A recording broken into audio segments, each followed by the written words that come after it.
सुनिए सुनिए उस कहानी को जो इतिहास के सबसे अंधेरे चैप्टर में से एक है। हजारों साल पहले जब अरब के रेगिस्तानों में एक नया सवेरा उग रहा था, जब एक ऐसे पैगंबर का जन्म होने वाला था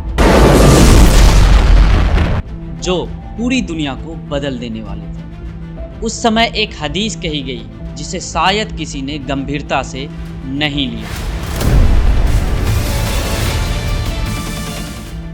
रसूलुल्लाह सल्लल्लाहु अलैहि वसल्लम ने फरमाया, क़यामत तब तक नहीं आएगी जब तक तुम उन लोगों से ना लड़ो जिनकी शक्ल लाल होगी, नाकें चपटी होंगी, आंखें छोटी छोटी होंगी और चेहरे ढालों जैसे सपाट होंगे। ये बयान किसी आम इंसान का नहीं था, ये एक चेतावनी थी, एक मुसीबत की जो आने वाली थी। और फिर सदियों बाद जब मुसलमान दुनिया के सबसे ताकतवर साम्राज्य के शिखर पर खड़े थे, जब उनकी शान बुलंद थी, जब उनका राज सितारों को छू रहा था, तभी वह आया जिसका इंतजार था। वह आया और उसने सब कुछ बदल कर रख दिया। लेकिन उस भयंकर तूफान से पहले आइए एक बार उन दिनों में चले जब मुसलमान दुनिया का एकमात्र सुपर पावर था। सन 632 ईस्वी में जब रसूलुल्लाह सल्लल्लाहु अलैहि वसल्लम इस दुनिया से रुखसत हुए, तो उनके बाद हज़रत अबू बकर रजी अल्लाह ताला अन्हा उनके खलीफा बने। फिर हज़रत उमर, फिर हज़रत उस्मान और फिर हज़रत अली रजी अल्लाह ताला, ये चारों खलीफे रशीद खिलाफत के प्रतीक बने। इन 30 सालों में क्या हुआ सोचिए। अरब के रेगिस्तान से निकलकर एक मुहिम शुरू हुई जिसने पूरी मानवता को हिला कर रख दिया था। सीरिया, मिस्र, ईरान, इराक, एक के बाद एक साम्राज्य धराशायी होते गए। रोमन साम्राज्य जो सदियों से अजय माना जाता था, उसकी पूर्वी शाखा मुसलमानों के आगे झुक गई। फारस का शहंशाह जो खुद को ईश्वर का प्रतिनिधि मानता था, वो भी भाग खड़ा हुआ। बस 30 साल में मुसलमानों ने इतना विस्तार किया जितना रोमन साम्राज्य ने सदियों में कभी नहीं किया था। लेकिन रशीद खिलाफत का अंत भी हुआ। अबू बकर, उमर, उस्मान और अली के बाद खिलाफत एक परिवार के हाथों में आ गई, बनु उमैया। उमैयद खिलाफत ने मुस्लिम साम्राज्य को और भी विस्तार से फैलाया। स्पेन से लेकर मध्य एशिया तक हर जगह मुसलमानों का परचम लहराने लगा। लेकिन एक बड़ी समस्या थी। बनु उमैया की खिलाफत सिर्फ और सिर्फ अरबों की थी। सोचिए, एक ऐसा साम्राज्य जो लाखों वर्ग किलोमीटर में फैला हुआ था, जहां करोड़ों लोग रहते थे, लेकिन उस साम्राज्य में नॉन अरब लोगों की कोई हैसियत नहीं होती थी। आप किसी नॉन अरब से शादी करना चाहे, ये बिल्कुल असंभव था। आप सरकारी नौकरी में आना चाहे, अरबों के लिए पहले से ही रिजर्व था। आप उस साम्राज्य का हिस्सा तो थे, लेकिन उसके लाभों से नहीं। ये वैसा था जैसे आज किसी देश में मजदूरों को मिलने वाला सम्मान है। आज भी कुछ देशों में ऐसा होता है जहां बाहर से आए लोगों को वह सम्मान नहीं मिलता जो उन्हें मिलना चाहिए। इस अन्याय से तंग होकर लोगों ने विद्रोह किया, और इसी विद्रोह का नेतृत्व एक ऐसे परिवार ने किया जो रसूलुल्लाह सल्लल्लाहु अलैहि वसल्लम के चाचा हज़रत अब्बास रजी अल्लाह ताला अन्हा की वंशज थी, अब्बासिया। सन 1750 ईस्वी में अब्बासिया खिलाफत की स्थापना हुई और उसके साथ ही एक नया युग शुरू हुआ, इस्लामिक स्वर्ण युग। बगदाद जो अब्बासिया खिलाफत की राजधानी बना, दुनिया की सबसे समृद्ध, सबसे शिक्षित और सबसे प्रगतिशील नगरी बन गया। यहाँ की सड़कें रेशमी कपड़ों से सजी थी, यहाँ के बाज़ारों में दुनिया भर की चीज़ें मिलती थी, और यहाँ के लोग विद्या के प्रति इतने समर्पित थे कि कोई भी देश उनकी बराबरी नहीं कर सकता था। अब्बासिया खलीफाओं ने एक अद्भुत कार्य किया जो इतिहास में अद्वितीय था। उन्होंने बगदाद में दारुल हिकमा यानी ज्ञान का घर बनाया। यह दुनिया की सबसे बड़ी लाइब्रेरी थी। सोचिए, एक ऐसा युग जब यूरोप अंधकार में डूब रहा था, जब वहाँ पढ़ाई लिखाई लगभग समाप्त हो गई थी, उसी समय बगदाद में हजारों विद्वान एकत्रित हुए थे। अब्बासिया खलीफा ने एक और क्रांतिकारी कदम उठाया। उन्होंने तर्जमा बे यानी अनुवाद विभाग भी बनाया।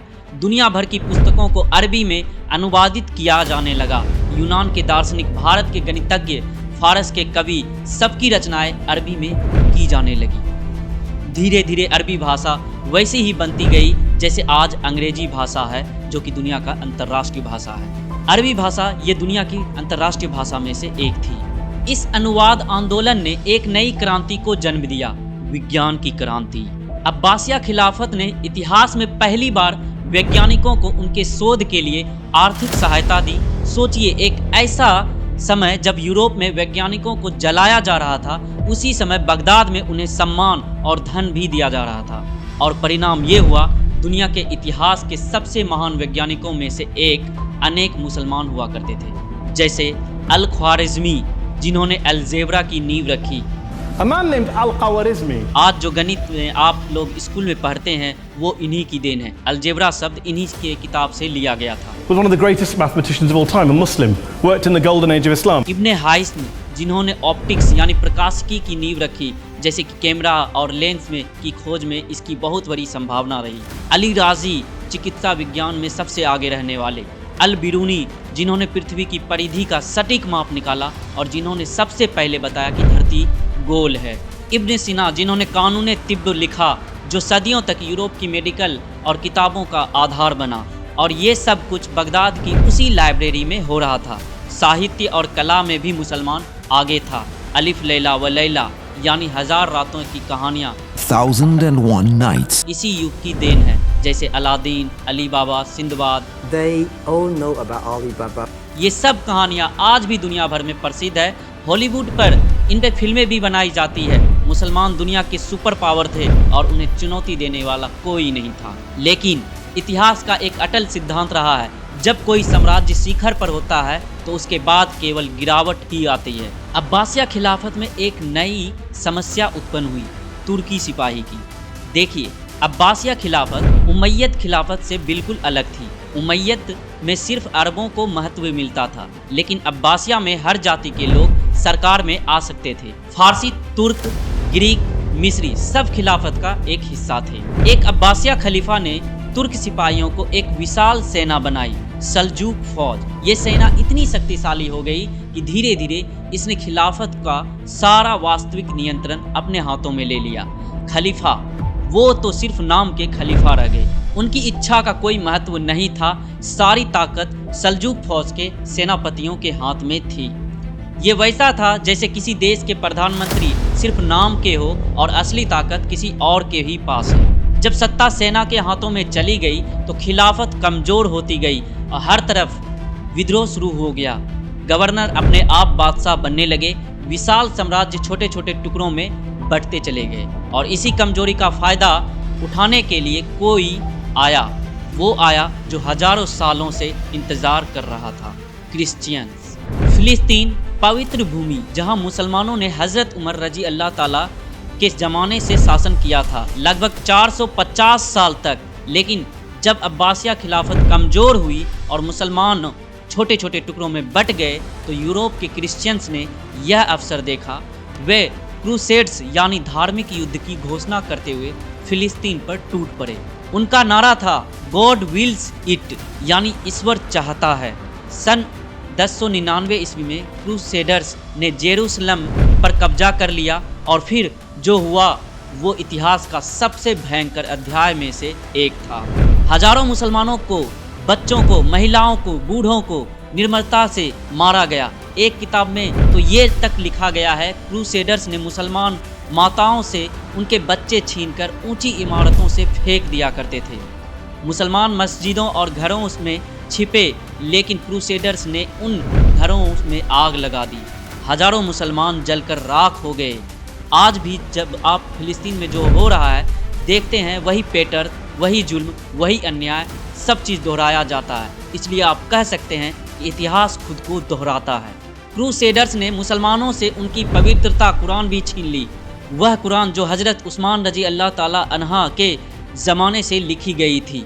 लेकिन फिलिस्तीन खोने के बावजूद मुसलमानों में कोई ऐसा नेता नहीं था जो उन्हें एकजुट कर सके और क्रिश्चियंस को हरा सके। अगले 40 साल तक फिलिस्तीन क्रूसेडर्स के कब्जे में रहा और फिर एक आदमी आया। सन 1138 ईस्वी में इराक के एक साधारण परिवार में एक बच्चे का जन्म हुआ, यूसुफ इब्न अय्यूब। इतिहास उन्हें सलाउद्दीन अयूबी के नाम से जानता था। सलाउद्दीन अयूबी 25 साल की उम्र में अपने चाचा के साथ इराक छोड़कर मिस्र की ओर गए। वहां उन्होंने एक लंबा कठिन संघर्ष किया। धीरे धीरे वे मिस्र के सुल्तान बन गए, लेकिन उनकी महत्वाकांक्षा इससे कई बड़ी थी। सलाउद्दीन ने पहले मुसलमानों को एकजुट करना शुरू किया। वे जानते थे कि जब तक मुसलमान आपस में लड़ते रहेंगे वे कभी मजबूत नहीं हो सकते। तो उन्होंने क्रिश्चियंस के साथ एक संधि की, 10 साल का शांति समझौता। इस समय का उपयोग उन्होंने मुसलमानों को एकजुट करने में किया। और फिर जब वक्त आया, सलाउद्दीन ने अपनी विशाल सेना लेकर क्रूसेडर्स पर हमला कर दिया। सन 1187 ईस्वी में उन्होंने क्रिश्चियंस को हराया और जेरूसलम को मुसलमानों के कब्जे में वापस ले लिया। यह जीत इतनी महान थी कि पूरे मुस्लिम जगत में खुशी की लहर दौड़ गई। मुसलमानों की खोई इज्जत वापस मिली। लेकिन ये कहानी यहीं ख़त्म नहीं होती है, क्योंकि इसी दौरान हज़ारों किलोमीटर दूर एक और बच्चा पैदा हो रहा था। एक ऐसा बच्चा जो मुसलमानों के लिए सबसे बड़ी आपदा बनने वाला था, सबसे बड़ी मुसीबत बनने वाला था। मंगोलिया एक ऐसी भूमि जहाँ ऊंचे ऊंचे पहाड़, विशाल मैदान और कठोर जलवायु है। यहाँ के लोग घुड़सवार योद्धा थे, जन्म से ही योद्धा थे। सन 1162 ईस्वी में जब सलाउद्दीन अयूबी मिस्र में अपनी महानता की ओर बढ़ रहे थे, उसी समय मंगोलिया के एक छोटे से कबीले के सरदार के घर में एक बच्चे का जन्म हुआ। उसका नाम था तमोजीन। लेकिन यह बच्चा कोई साधारण नहीं था। उसके पास एक विशेष गुण था, अमदेय इच्छा शक्ति और क्रूर निर्णय। जब तमोजीन बच्चा था, एक दूसरे कबीले ने उसके पिता को जहर देकर मार डाला। तमोजीन को मजबूरन चीन भागना पड़ा, जहां वह किसी और का गुलाम बनकर रहा। लेकिन वह वापस आया। उसने अपने कबीले को एकजुट किया, फिर पड़ोसी कबीलों को जीता और धीरे धीरे एक विशाल साम्राज्य बनाना शुरू कर दिया। जब उसकी इच्छा शक्ति बढ़ी तो मंगोलिया सरदारों ने उसे एक विशेष उपाधि दी, चंगेज खां। इसका अर्थ होता है सर्वशक्तिमान बादशाह। यह नाम इतना प्रसिद्ध हुआ कि आज भी दुनिया में करोड़ों लोगों के नाम में खान शब्द लगता है, जैसे शाहरुख खान, आमिर खान, इमरान खान। लेकिन उस समय मंगोलिया के पड़ोसी देशों ने इस छोटे से कबीले को गंभीरता से नहीं लिया। उनकी गलती उन्हें महंगी पड़ी। चंगेज खान की सफलता का राज उसकी सैन्य व्यवस्था में छिपा था। उसने अपनी पूरी सेना को छोटे छोटे समूहों में विभाजित किया, जैसे 10, फिर 100, फिर 1000 और अंत तक लाख सिपाही के समूह थे। उसने एक ऐसा कानून बनाया जो डरावना था लेकिन असरदार भी था। नियम था, अगर किसी 10 सिपाहियों के समूह में एक भी सिपाही भाग जाए तो उसके साथियों के सिर काट दिए जाएंगे। सोचिए इसका क्या अर्थ होता है, इसका क्या मतलब होता है कि एक सिपाही अगर भागने की कोशिश करे तो 9 साथी उसे रोक लेंगे, क्योंकि उनकी भी जान जा सकती थी। और जो सिपाही भागने की हिम्मत करता उसे उसकी अपनी सेना ही उसे मार डालती थी। चंगेज खान ने न्याय का एक ऐसा सिस्टम भी बनाया जो क्रूर था लेकिन अपराध को लगभग समाप्त कर देता था। नियम था, अगर कोई किसी का घोड़ा चोरी करे और उसे पकड़ा जाए तो उसे 10 घोड़े वापस करने होंगे। अगर वह ना दे सके तो उसकी पूरी पीढ़ी, बच्चे, पत्नी, माता पिता सबको मार दिया जाएगा। इस कठोरता ने उसकी सेना को अटूट बना दिया। कोई चोरी नहीं करता था, कोई भागता नहीं था और हर कोई अपने कमांडर के प्रति वफादार हुआ करता था। लेकिन चंगेज खान की क्रूरता की सीमाएं नहीं थी। जब वह किसी शहर को जीतता तो वहाँ की संपूर्ण जनसंख्या को नरसंहार करवा देता, सर काट कर ढेर लगा देते, ताकि दूर दूर तक यह संदेश जा सके कि चंगेज खान से मत लड़ो। यह रणनीति थी। हर हत्या का एक उद्देश्य था, डर पैदा करना, और यह काम भी करता था। जैसे जैसे चंगेज खान की सेना बढ़ती गई, शहर बिना लड़े समर्पण करते चले गए। चंगेज खान के मंगोल सेना तेजी से आगे बढ़ती गई। उन्होंने चीन की राजधानी बेइजिंग को जीता। पूरी उत्तरी चीन उनके अधीन हो गया। लेकिन अब उनकी नज़र पश्चिम पर भी थी, उसी दिशा में जहां मुस्लिम साम्राज्य था। वहां एक मुस्लिम साम्राज्य था, ख्वारज़म साम्राज्य, जिसमें आज का अफगानिस्तान, उज्बेकिस्तान, ताजिकिस्तान शामिल थे। शुरू में चंगेज खान का इरादा मुसलमानों से लड़ने का नहीं था। उसने दोस्ती का संदेश भेजा था। लेकिन ख्वारज़म के बादशाह ने एक भयंकर गलती कर दी। उसने चंगेज़ खान के राजदूतों को गिरफ्तार कर लिया और फिर उसने चंगेज़ खान के एक राजदूत को सिर काट कर उसे वापस गिफ्ट भेज दिया। राजदूत की हत्या यह दुनिया के एक हर कानून में, हर धर्म में, हर संस्कृति में सबसे बड़ा अपराध है। राजदूत सुरक्षित रहे यह हजारों सालों का अंतर्राष्ट्रीय कानून है। जब चंगेज़ खान को यह समाचार मिला उसका गुस्सा 7वें आसमान पर चढ़ गया। उसकी इज्जत का सवाल था। उसने अपनी सबसे बड़ी सेना 1 लाख सिपाही वाले एकत्र किए और ख्वारज़्म पर चढ़ाई कर दी। मुसलमानों और मंगोल्स के बीच 100 सालों का युद्ध शुरू हुआ। चंगेज़ खान ने ख्वारज़्म को मिटा दिया, हर शहर को जीता, हर शहर में नरसंहार हुआ। आंकड़े देखिए और डर जाइए, ऐसी नरसंहार। ख्वारज़्म की जनसंख्या लगभग 20 लाख थी। नरसंहार के बाद मात्र 2 लाख बचे, मतलब 18 लाख मुसलमान शहीद हो गए। और यह सिर्फ शुरुआत थी। एक दिन चंगेज़ खान ने सभी बचे हुए मुसलमानों को एक मस्जिद में इकट्ठा किया। वह खुद मीनार पर चढ़ा और सबसे कहा, मैं तुम्हारे रब की तरफ से तुम पर आज़ाब बनाकर भेजा गया हूँ। यह घोषणा थी, यह चेतावनी थी, यह धमकी थी। लेकिन मंगोल सेना रुकी नहीं, वह आगे बढ़ती गई। चंगेज़ खान की मृत्यु के बाद उसके पोते हलाकू खान ने उसका स्थान लिया। हलाकू ने एक और विशाल सेना तैयार की और बगदाद की ओर बढ़ा। वह समय बगदाद दुनिया की एक सबसे बड़ी, सबसे समृद्ध और सबसे शिक्षित नगरी थी। यहाँ की लाइब्रेरी में लाखों पुस्तकें थी। यहाँ के विद्वान दुनिया के सर्वश्रेष्ठ थे। लेकिन उस समय के मुसलमान वे इतने टुकड़ों में बटे थे कि एकजुट होना उनके लिए असंभव हो गया था। फिरके, मतभेद उन्हें जगह जगह बांटे हुए थे। एक दूसरे से लड़ने में उन्हें ज़्यादा रुचि भी मंगोल से लड़ने से थी। सन 1258 ईस्वी में हलाकू खान ने बगदाद को घेर लिया और फिर वह हुआ जो इतिहास के सबसे दर्दनाक दिनों में से एक है, और वो था बगदाद पर कब्जा। मुसलमानों के अंतिम खलीफे का सिर काट दिया गया। 500 साल पुरानी अब्बासिया खिलाफत समाप्त कर दी गई। लेकिन सबसे बड़ी कुर्बत यह हुई कि हलाकू खान ने दारुल हिकमा, ज्ञान का घर, दुनिया की सबसे बड़ी लाइब्रेरी को जलवा दिया। हजारों लाखों पुस्तकें जलाकर नदी में फेंक दी गई। कहा जाता है कि नदी का पानी कई महीनों तक काला रहा स्याही के कारण, और यहाँ तक कहा जाता है कि नदी का रंग मुसलमानों के खून से लाल हो गया था। बगदाद के गिरने के बाद मंगोल सेना और आगे बढ़ती गई। उनके सामने अब सिर्फ एक ही बाधा थी, ममलूक सल्तनत, यानी मिस्र की सल्तनत। अगर वह मिस्र को भी जीत लेता तो उनका रास्ता सीधा मक्का और मदीना के लिए खुल जाता, और तब काबा कज़ाए में गिर जाते हैं। लेकिन ऐसा नहीं हुआ।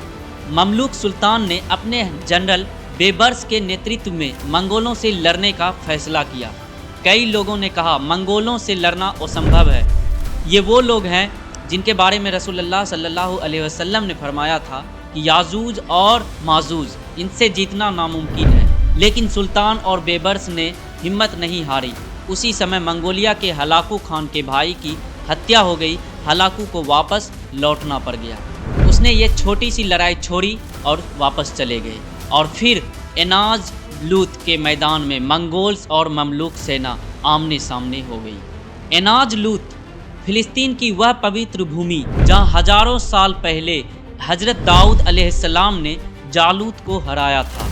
इसी भूमि पर इतिहास दोहराया गया। ममलूक सेना ने, जो संख्या में कम थी, मंगोल सेना को बुरी तरह से हरा दिया।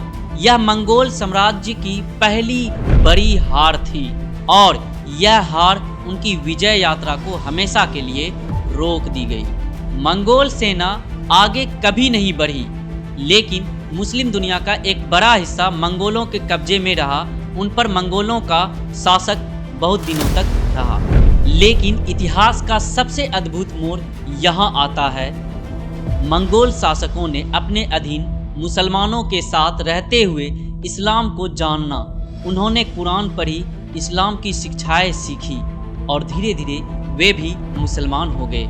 सोचिए, एक ऐसी सेना जिसने मुसलमानों का नरसंहार किया, वही अंत में इस्लाम के अनुयायी बन गए, मतलब इस्लाम को चुन लिया। मंगोल शासकों के नाम बदलने लगे। पहले उनके नाम मंगोलाई थे, जोची, गगदे, ओगताई, लेकिन धीरे धीरे वे मुस्लिम नाम रखने लगे, जैसे मोहम्मद, तैमूर, बाबर, यूनुस।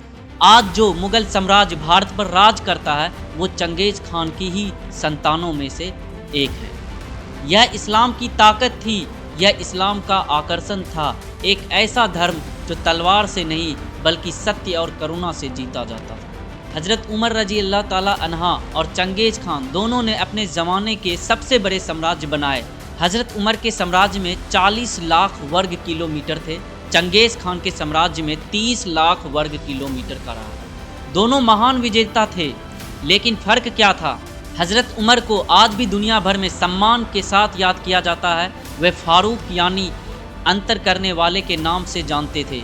उनके न्याय प्रणाली, अपनी विनम्रता, उनकी ईमानदारी, ये सब आज भी उसकी मिसाल है। चंगेज़ खान को उसे सिर्फ एक जालिम के रूप में याद किया जाता है। उसकी क्रूरता, उसका नरसंहार, उसकी हिंसा, यही उसकी विरासत थी। एक ने तलवार से जीता और दिलों को भी जीता, दूसरे ने तलवार से ही जीता और दिलों पे डर बैठा दिया। लेकिन डर कभी स्थायी नहीं होता है। इस कहानी से हमें क्या सीख मिलती है? पहली सीख, एकता में ताकत है। जब मुसलमान एकजुट थे तो रशीद खिलाफत के समय वे अजय थे। जब वे बट गए, जब फिरके और मतभेद में उन्हें तोड़ा तो वो कमज़ोर हो गए। दूसरी सीख, ज्ञान की ताकत सबसे बड़ी ताकत है। बगदाद की लाइब्रेरी मुस्लिम सभ्यता का हृदय थी। जब वह नष्ट हुई तो एक युग समाप्त हो गया। तीसरी सीख, क्रूरता कभी स्थायी विजय नहीं देती। चंगेज़ खान ने लाखों लोग मारे, लेकिन उसकी विरासत सिर्फ रक्त और आंसू है। चौथी सीख, इस्लाम की ताकत उसके सिद्धांत में है। मंगोल जो मुसलमानों का विरोध करने आए थे वे खुद मुसलमान बन गए। यह इस्लाम का असली चमत्कार है। और अंत में वह हदीस याद करिए जो रसूलुल्लाह सल्लल्लाहु अलैहि वसल्लम ने कही थी, वे लाल चेहरे, चपटी नाक, छोटी आंखें, वो आए और चले भी गए, लेकिन उनसे सीख वो हमेशा याद रहेगी। क्योंकि इतिहास सिर्फ कहानियाँ नहीं है, इतिहास हमें सिखाता भी है। तो ये थी चंगेज़ खान की कहानी। और अगर आप मेरी चैनल पे पहली बार आए हैं तो सब्सक्राइब ज़रूर करिएगा, और वीडियो अच्छा लगे तो लाइक ज़रूर कीजिएगा। तब तक के लिए नमस्कार, सत श्री अकाल, आदाब, अल्लाह हाफ़िज़।